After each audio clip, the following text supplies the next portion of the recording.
Mister ladies viewers அனைவருக்கும் வணக்கம். நான் உங்கள் டாக்டர் ராஜலட்சுமி சித்தா பிசிஷியன். தொடர்ந்து நமது பதிவுகளுக்கு அளித்து வரும் ஆதரவிற்கு மனமார்ந்த நன்றி.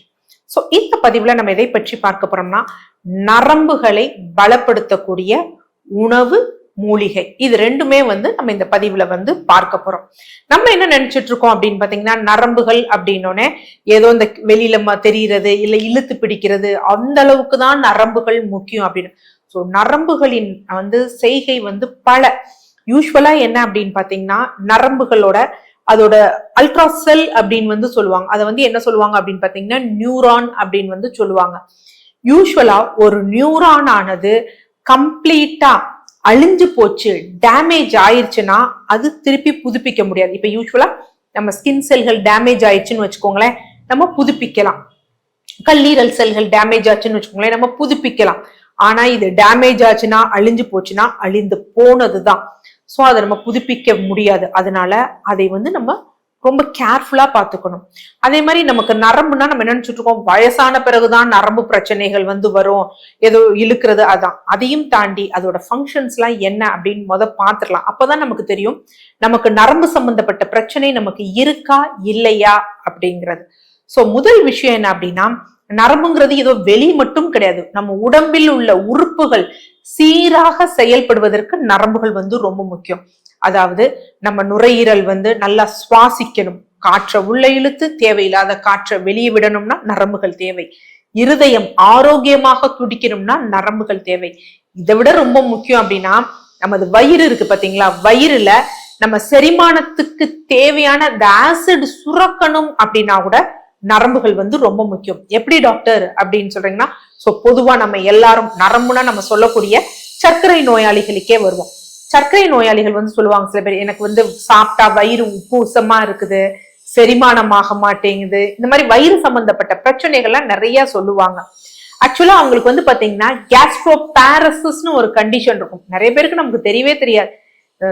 இது சர்க்கரை நோயினாலே பாத்தீங்கன்னா கணையம் அப்படின்னு தான் போயிட்டு இருக்கும். பட் இங்க பாதிக்கப்படுறது கேஸ்ட்ரோபாரசிஸ். அதாவது எப்படி நமக்கு சர்க்கரை நோயாளிகளுக்கு கை கால் பாதிப்பு ஏற்படுத்தி செயல்பட முடியாத நிலை வருதோ, ஒரு வாதம்னு சொல்றோம் பாத்தீங்களா, பக்கவாதம், அது மாதிரி இந்த சர்க்கரை நோயாளிகளுக்கு அது வயிற்றுக்கு போகக்கூடிய நரம்புகள் மண்டலம் பாதிப்பதால வயிற்றுல வாதம் வரும். அதாவது செயல்பட முடியாத நிலை வரும். அப்ப என்ன ஆகும் அப்படின்னா, அவங்களுக்கு ஆசிட் செக்ரீஷன் இருக்கவே இருக்காது. இதைத்தான் கேஸ்ட்ரோபாரசிஸ் சொல்லுவாங்க. சோ இவங்களுக்கு எல்லாம் பாத்தீங்கன்னா ரொம்ப ஈஸியா பித்தப்பையில கற்கள் ஃபார்ம் ஆகுறது, பான்கிரியாஸ் கணையத்துல கூட கற்கள் ஃபார்ம் ஆகுறது, இந்த பிரச்சனைகள் இருக்கும். சோ அதனால உள்ளுறுப்புகளும் சீராக செயல்படுவதற்கு இது ரொம்ப முக்கியம். அடுத்து உணர்ச்சியை துல்லியமாக உணர்ச்சியை நம்ம உணர்வதற்கு ரொம்ப முக்கியம். சோ இதுக்கும் நம்ம சர்க்கரை நோயாளிகளே நம்ம இது பண்ணுவோம். நிறைய பேர் சொல்லுவாங்க, நான் கால் எடுத்து வைக்கிறேன், ஆனா கால் எடுத்து வைக்கிறது எனக்கு தெரிய மாட்டேங்குது அப்படின்னு சொல்லுவாங்க. அதே மாதிரி சில பேர் தூங்குவாங்க. வீட்டுல பாத்தீங்கன்னா சில வீட்டுல எலிகள் இருக்கும். எலிகள் என்ன பண்ணிடும்னா அவங்களோட பாத விரல்களை கடிச்சிரும். சோ கடிச்சிட்டு நான் என்ன சொல்றேன் அப்படின்னு பாத்தீங்கன்னா, விரல்களே விழுந்து போயிருக்கும், இல்ல விரல்களே பாத்தீங்கன்னா இல்லாமல் இருக்கும். அந்த தூங்கும், அவங்களுக்கு தெரியாது. சோ அவங்க இது பண்ணுவாங்க, பிளட் வரும், இல்ல மத்தவங்க யாராவது பார்த்து என்ன ரத்தமா இருக்கு அப்படின்னு பாக்குறதுதான் தெரியும். அவங்க கால்கள்ல விரல்கள் இல்லாதது இல்ல பீந்து போயிருக்கிறது அவங்களுக்கு தெரியும். காரணம் என்ன அப்படின்னா, அங்க அதற்குரிய நரம்புகள் பாதிக்கப்பட்டிருக்கும். சோ துல்லியமாக உணர்ச்சியை உணர்வதற்கு இது ரொம்ப முக்கியம். அடுத்து நம்ம செயல்பாடுகள் பண்ணுவதற்கும் கைகளை நீட்டி மடக்குவதற்கும் ரொம்ப முக்கியம். அதனாலதான் என்ன அப்படின்னு பாத்தீங்கன்னா, இந்த வாதம் வந்தவர்களுக்கு, பக்கவாதம் வந்தவங்களுக்கு அவங்களுக்கு தெரியும், ஒண்ணு நம்ம கையை நீட்டணும்னு தோணும், ஆனா என்ன பண்ண முடியாதுன்னா நீட்ட முடியாது. நடக்கணும்னு தோணும், நடக்க முடியாது. அவங்களால எஃபெக்ட். இப்போ யாராவது ஒருத்தர் நம்மள விரட்டிட்டு வர்றாங்க அப்படின்னு வச்சுக்கோங்க, நம்ம ஓடுவோம். அந்த ஓடணும் அப்படிங்கிறது நம்ம உள்ள இது பண்ணி ஆட்டோமேட்டிக்கா போறது. சோ அந்த மாதிரி குவார்டினேட்டிங் மூவ்மெண்ட் அவங்களுக்கு இருக்காது. இதெல்லாம் தாண்டி இது கூட நமக்கு தெரியும், உணர்ச்சி நம்ம ஓடுறது நடக்கிறதுக்கெல்லாம் ரொம்ப முக்கியம்.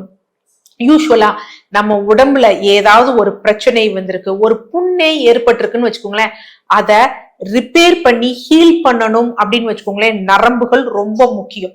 நரம்புகளின் ஓட்டம் இல்லை அப்படின்னு வச்சுக்கோங்களேன், பயன் இல்லை. யூஸ்வலா இதற்கும் சர்க்கரை நோயாளிகளே நம்ம இது பண்ணுவோம். நிறைய பேர் கேட்கறது உண்டு, ஏன்னா தெரியாமல் புரியாமல் கேட்கறது என்ன அப்படின்னு பாத்தீங்கன்னா, சர்க்கரை நோய் வந்துருச்சு, இவங்க வந்து பாதத்தை வந்து எடுத்துட்டாங்க. அப்ப வந்து சில பேர் ஒரு தவறான கேள்விகள் கேட்கறது, அதாவது அவங்களுக்கு அந்த புண்ணே ஆறல, பாதத்தை வெட்டி எடுத்துட்டாங்க, இல்ல ஒரு உறுப்பை வெட்டி எடுத்துட்டா எப்படி அந்த பகுதி ஆறும் அப்படிங்கிறது தவறான செய்தி. ஆனா ஆறுமா அப்படின்னா உரிய உணவு மருந்துகள் எடுத்தோம்னா ஆறும். இங்க என்ன நடக்குது அப்படின்னா, ஆக்சுவலா இவங்களுக்கு ரொம்ப சர்க்கரை நோய் அதிகமாகி ரத்தத்தில் சர்க்கரை அளவு சீரா இல்லாததுனால, நரம்புகளுக்கு போதுமான போஷாக்கு கிடைக்காதனால நரம்புகள் அழிந்து விடும். சோ நரம்பு டேமேஜ் ஆயிடும் பிற்காலத்துல. இப்ப வந்து அங்க ரத்த ஓட்டம்லாம் இருக்கு, ஏன்னா ரத்த ஓட்டம் இருக்கிறதுனாலதான் அங்க புண், நீர் வடிகிறது எல்லாமே இருக்கும். ஆனா நரம்புகள் இறந்து போனதுனால என்ன ஆகுது அப்படின்னு பாத்தீங்கன்னா, அவங்களுக்கு அந்த திருப்பி ரிப்பேர் பண்ண முடியல, அந்த புண்கள் ஆற வைக்க முடியல. சோ மருத்துவர்கள் எது வரைக்கும் இந்த நரம்புகள் சீரா இருக்குன்னு பார்த்துட்டு, சோ அது வரைக்கும் வச்சுட்டு அவங்க ஆம்புடேட் பண்றதுனாலதான் அவங்களுக்கு அந்த புண் ஹீல் ஆகி பல பேர் சீரான உணவு முறை மருத்துவர்கள் எடுக்கும் பொழுது திருப்பி பிரச்சனை வராமல் பாதுகாத்து கொள்றாங்க. சோ அதனால என்ன, ஒரு புண்கள் ரணம் ஏதோ ஒண்ணு ஏற்பட்டாலும் அதை ஹீல் பண்றதுக்கு ரொம்ப முக்கியம். இதெல்லாம் விட ரொம்ப முக்கியம் என்ன தெரியுமா, மென்டல் ஸ்டெபிலிட்டி. நம்மளோட அந்த மன ரீதியாவோ இல்ல சிந்திக்கும் திறன் சீரா இருக்கணும் அப்படின்னா இந்த நரம்புகள், ஏன்னா இதுதான் கடத்தி கொண்டு போகும். ஆக்சுவலா ஒரு நரம்பு டெத் ஆயிடுச்சுன்னா டெத் ஆனதான். அதனாலதான் என்ன பண்றாங்க அப்படின்னா, பிரெயின் டெத் ஆயிடுச்சு, உள்ளுறுப்புகள்லாம் ஃபங்க்ஷன் ஆனாலும் எதுவும் பண்ணவே மருத்துவர்களால் முடியறதில்ல. சோ இத்தகைய நரம்புகளை பாதுகாப்பா வச்சுக்க என்ன உணவு மூலிகை எடுக்கணும் அப்படின்னு பாத்தீங்கன்னா, ஃபர்ஸ்ட் உணவுகள்ல ரொம்ப முக்கியமானது என்ன அப்படின்னு பாத்தீங்கன்னா, ஆரோக்கியமான கொழுப்பு சத்துள்ள மீன்கள். சோ மீன்கள்ல என்ன இருக்கு அப்படின்னு பாத்தீங்கன்னா, ஒமேகா 3 ஃபேட்டி ஆசிட்ஸ் வந்து இருக்கு, இந்த ஆரோக்கியமான கொழுப்புள்ள மீன்கள். சோ யூஸ்வலா மத்தி மீன், அதே மாதிரி காணாங்கெழுத்தி, ஏரி வாவல், இந்த மாதிரி மீன்கள் எல்லாம் ஆரோக்கியமான கொழுப்புகள் வந்து இருக்கு, ஒமேகா 3 ஃபேட்டி ஆசிட்ஸ். சோ அப்ப அது என்ன பண்ணும் அப்படின்னா நரம்புகளுக்கு நல்ல பலன் தரும். அடுத்தது முட்டை. முட்டை ரொம்ப முக்கியமான ஒரு விஷயம் நரம்புகள் ஆரோக்கியமாக இருக்கு. ஏன்னா இதுல என்ன இருக்கு அப்படின்னா, கொலின் இருக்கு, விட்டமின் B12 இருக்கு. ஏன்னா நரம்புகளுக்கு விட்டமின் B12ம் கொலினும் ரொம்ப முக்கியம், அது இருக்கு. சோ அதனால முட்டை வந்து நம்ம நரம்பு பாதிப்பு ஏற்படாமல் இருக்கணும்னா நம்ம உணவுல கண்டிப்பாக சேர்த்துக்கணும். அடுத்தது என்ன அப்படின்னு பாத்தீங்கன்னா கீரை. சோ கீரை ஏன் ரொம்ப முக்கியம் அப்படின்னு வந்து பாத்தீங்கன்னா, இந்த கீரையில நமக்கு அல்பா லினோலிக் ஆசிட் அப்படிங்கிறது வந்து இருக்கு, இதுவும் நரம்புகளுக்கு ரொம்ப முக்கியம். அதே மாதிரி இதுல கொஞ்சம் மெக்னீசியம் சத்தும் இருக்கு. அதே மாதிரி நட்ஸ்ன்னு சொல்றோம் பாத்தீங்களா, சீட்ஸ், அதுல குறிப்பாக பாதாம், அடுத்து வால்நட், அடுத்து பிளாக்ஸ் சீட், அடுத்து பம்கின் சீட்ஸ், இதுல எல்லாம் வந்து பார்த்தோம் அப்படின்னு பாத்தீங்கன்னா யூஸ்வலா நமக்கு என்ன இருக்கு அப்படின்னு பாத்தீங்கன்னா விட்டமின் இ சத்து இருக்கு. சோ இந்த விட்டமின் இ சத்தும் நரம்புகளுக்கு ரொம்ப முக்கியமான ஒரு விஷயம். சோ நரம்புகளை பலமாக வச்சுக்கொள்ளணும்னா இந்த 4 உணவையும் கண்டிப்பாக எடுக்க வேண்டும். சோ சைவத்துல வந்து பாத்தீங்கன்னா கீரை, நட்ஸ், சீட்ஸ். அதே அசைவத்துல பார்த்தோம் அப்படின்னு பாத்தீங்கன்னா மீன், யூஸ்வலா எகிடேரியன் சொல்லுவாங்க, அது ஒரு 2ம் இல்லாதது. அவங்களுக்கு சிறப்பு வாய்ந்தது என்ன அப்படின்னு பாத்தீங்கன்னா முட்டை. அடுத்து மூலிகைகள்ல எது ரொம்ப முக்கியம் அப்படின்னா முருங்கை தான். சோ முருங்கை விதை, முருங்கை பூ, இது 2மே ரொம்ப முக்கியமான ஒரு விஷயம். முருங்கை விதை வந்து யூஸ்வலா நம்ம முருங்கை காய் எடுக்கிறோம், அதுக்குள்ள வந்து பாத்தீங்கன்னா விதைக்குள்ள வந்து பாத்தீங்கன்னா ஒரு சின்ன ஒரு ஓடு மாதிரி இருக்கும், அதுக்குள்ள விதை வந்து இருக்கும். சோ அப்ப நம்ம என்ன பண்ணணும், அந்த ஓடை நீக்கிட்டு உள்ள இருக்க விதையை வந்து எடுக்கணும். இதுவும் வந்து பாத்தீங்கன்னா 3 வகையில எடுக்கலாம். ஒண்ணு அப்படியே பச்சையா எடுத்து சாப்பிடுறது, இல்ல வந்து என்ன அப்படின்னா ஊற வச்சு குடிக்கிறது, இல்ல அப்படின்னு பாத்தீங்கன்னா கொதிக்க வச்சு வந்து சாப்பிடுறது, இந்த மாதிரி வந்து இருக்கும். சோ இது எவ்வளவு எண்ணிக்கையில வந்து எடுக்கலாம் அப்படின்னா, முருங்கை விதை தானே இஷ்டத்துக்கு எடுக்கலாம்னு நினைக்கிறது தப்பு. இனிஷியலா என்ன அப்படின்னா 2 இல்லைன்னா 3 மட்டும் தான் எடுக்கணும், அதிக அளவுல எடுக்கக்கூடாது.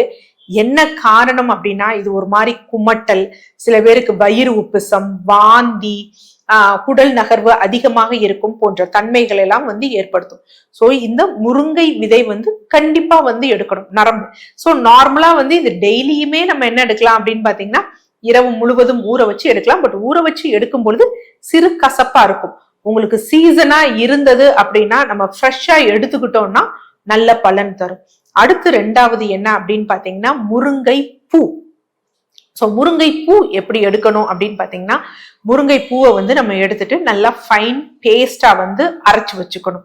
ஃப்ரெஷ் பூவை தான் சொல்றேன். ஃப்ரெஷ் பூவை நல்லா ஃபைனா வந்து பேஸ்டா வந்து அரைச்சு வச்சுக்கிட்டு இதை வந்து பசுவின் பால் ரொம்ப கிடையாது, டாக்டர் சொன்னாங்கன்னு நிறைய கிடையாது, ஒரு 50 ml பசுவின் பால், அதனுடன் என்ன அப்படின்னு பாத்தீங்கன்னா கொஞ்சம் பனை வெல்லம் போட்டு நம்ம எடுக்கணும். எத்தனை நாட்கள் எடுக்கணும் அப்படின்னு பாத்தீங்கன்னா 48 நாட்கள் தினமும் காலை வெறும் வயிற்றுல வந்து எடுக்கணும். சோ இந்த நரம்புகளில இருந்து பிரச்சனை நமக்கு ஆக்சுவலா இந்த குழந்தையின்மை பிரச்சனை இருக்கிறவங்க, ஆண்மையின்மை போன்ற பிரச்சனை இருக்கிறவங்க, இதை மட்டும் அல்லாது என்ன அப்படின்னா இந்த எனக்கு நரம்பு பிடிச்சு இழுக்குதுன்னு சொல்றாங்க பாத்தீங்களா, அவங்க வெரிகோஸ் வெயின் வெறும் ரத்த நாளம் சம்பந்தப்பட்ட விஷயம் கிடையாது, நரம்பு சம்பந்தப்பட்ட விஷயம். சோ வெரிகோஸ் வெயின் இருக்கிறவங்க, எனக்கு தசைகள் பலகீனமா இருக்குன்னு நினைக்கிறவங்க, தசைகள் பலகீனமா இருக்குன்னா அதற்கு நரம்புகளும் ஒரு முக்கிய காரணம். சோ அந்த மாதிரி தசைகள் பலகீனமா இருக்கிறவங்க, இடுப்பு வலி இருக்கிறவங்க, இவங்க எல்லோரும் இதை தொடர்ந்து 48 நாட்கள் எடுக்கணும். பால் வெறும் 50 ml தான் எடுக்கணும், அதிக அளவுல எடுக்கக்கூடாது. சோ இதை ஒரு 48 days எடுத்து ஒரு ரொம்ப அதிகமா காரம், புளிப்பு, இனிப்பு இல்லாத உணவு வகைகளை ஃபாலோ பண்ணாங்கன்னா 48 daysலயே வந்து அவங்களுக்கு கண்கூடா வந்து வித்தியாசம் தெரியும். சோ அதனால நரம்பு அப்படிங்கிறத ஏதோ ஒரு சாதாரண ஒரு வெளிப்புறமா இருக்கக்கூடியது அப்படின்னு நினைக்க கூடாது. நம்ம உள்ளிருக்கக்கூடிய உறுப்புகள் செயல்படுவதற்கும் உணர்ச்சியை நமக்கு கொடுக்கறதுக்கும், ஏற்பட்ட உணர்ச்சிக்கு நமக்கு வந்து எப்படி நம்ம ரியாக்ட் பண்ணணும் அப்படின்னு நமக்கு ரியாக்ட் பண்றதுக்கும், நம்ம உடம்போட நோய் எதிர்ப்பு சக்திக்கும், அதே மாதிரி நமது மனநிலை, மூளையின் செயல்திறன் சீரா இருப்பதற்கும் இந்த நரம்புகள் ரொம்ப முக்கியம், சீரா செயல்படுறது.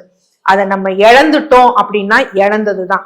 சோ நம்ம பாதுகாத்து வைத்துக் கொள்ளணும். அதற்கு இந்த சொன்ன உணவு முறைகளையும் இந்த மூலிகையையும், குறிப்பாக இந்த 48 நாட்கள் எடுக்கக்கூடிய அந்த முருங்கை பூ இருக்கு பாத்தீங்களா, அந்த ட்ரிங்கையும் நம்ம எடுத்தோம் அப்படின்னா அற்புதமான ஒரு பலனை வந்து நம்ம கண்ணுக்கு வந்து தெரியும். சரிங்க டாக்டர், இதை சர்க்கரை நோயாளிகள் இதை எடுக்கலாமா, ஏன்னா அவங்களுக்கு தானே நரம்புகள் பாதிக்கப்பட்டிருக்கு அப்படின்னா மேல் குறிப்பிட்டு நான் உணவுகளும், அதே மாதிரி இந்த முருங்கை பூ பால் இருக்கு பாத்தீங்களா, அதுல வந்து நம்ம சொல்லக்கூடியது அரைச்ச பேஸ்ட், பால் 50 ml தான், ஒன்னும் பெரிய விஷயம் இல்ல. பனை வெல்லம் அதுக்கு எவ்வளவு போட்டுற போறோம் சொல்லுங்க, ஒரு 1/4 டீஸ்பூன் போட போறோம். இது ஒரு பொழுதும் நம்ம பிளட் சுகர் லெவலை வந்து பெருசா வந்து பாதிக்காது. அதே மாதிரி இந்த 48 நாட்கள் எடுக்கும் பொழுது நான் உணவு முறை சொல்லியிருப்பேன், கொஞ்சம் இனிப்பு, புளிப்பு, காரம் இதெல்லாம் கொஞ்சம் சட்டிலா எடுங்க அப்படிங்கிறப்ப அதுவே நம்ம உடம்ப வந்து ஒரு காயக்கற்ப முறையா வந்து ரெஜுவினேட் பண்ற மாதிரி வந்து இருக்கும். அதனால இது சர்க்கரை நோயாளிகள் எடுக்கலாம். அதே மாதிரி என்ன அப்படின்னா ஹைப்பர் டென்ஷன் பேஷண்ட்ஸ் எடுக்கலாம், கார்டியாக் பேஷண்ட்ஸ் வந்து எடுக்கலாம். சிறுநீரக செயலிழப்பு இருப்பவர்கள் இதை ஃபாலோ பண்ணலாமா அப்படின்னா அவர்கள் மற்றும் உங்களோட எலக்ட்ரோலைட்ஸ் எப்படி இருக்கு, EGFR எப்படி இருக்கு அப்படின்னு உங்களுடைய மருத்துவரிடம் கேட்டுட்டு ஃபாலோ பண்ணுங்க. மற்றவர்கள் ஃபாலோ பண்ணலாம். குழந்தைகள் இதை எடுக்கலாமான்னா தாராளமாக குழந்தைகள் இதை எடுக்கலாம். குறிப்பாக ஸ்போர்ட்ஸ் ஆக்டிவிட்டியில இருக்கக்கூடிய குழந்தைகள், CPயால பாதிக்கப்பட்ட குழந்தைகள், அவங்கெல்லாம் இதை ஃபாலோ பண்ணலாம். ஸோ இதை ஃபாலோ பண்ணி பாருங்க, கண்டிப்பாக இதனுடைய பயனை வந்து நீங்க உணர்வீங்க. நன்றி.